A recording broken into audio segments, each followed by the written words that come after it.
யார் எனக்காக வழக்காடுவா? இந்த இடத்துல யார் எனக்காக இருப்பா? ரொம்ப இருட்டா இருக்குது. இந்த இடத்துல நான் இப்படிப்பட்ட ஒரு சூழ்நிலையிலே சிக்கி கொண்டு இருக்கிறேன் அப்படின்னு யாருக்குமே தெரியாது. எங்க அப்பா தெரிஞ்சா வந்திருப்பாரு, எங்க அம்மா தெரிஞ்சா வந்திருப்பாங்களே, ஆனா யாருக்குமே தெரியாத மாதிரி அப்படிப்பட்ட ஒரு பிரச்சனையில நான் சிக்கி இருக்கிறேன். யாருக்குமே நான் தெரிவிக்க முடியாதது போல ஒரு பிரச்சனையிலே ஒருவேளை நீங்கள் சிக்கி இருக்கலாம். ஆனால் ஆண்டவர் வாக்கு கொடுக்கிறார், உங்க இருதயம் கலங்கவே வேண்டாம்.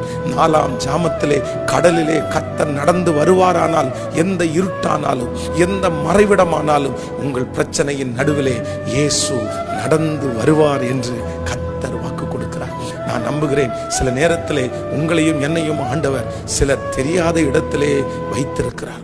அவர்களுக்கு தெரிஞ்சால் நமக்கு உதவி செய்வார்கள், அவர்களுக்கு தெரிந்தால் பணம் அனுப்பிவிடலாம். ஆனால் அவர்களுக்கு தெரியாமல் கர்த்தர் வைத்திருக்கிறார். அதை சொல்லக்கூடிய தைரியம் உங்களுக்கு இல்லாமல் இருக்கலாம். நான் எப்படி சொல்லுவேன்? இந்த மாதிரி ஒரு சூழ்நிலைக்குள்ள இருக்கிறத நான் யார்கிட்டையுமே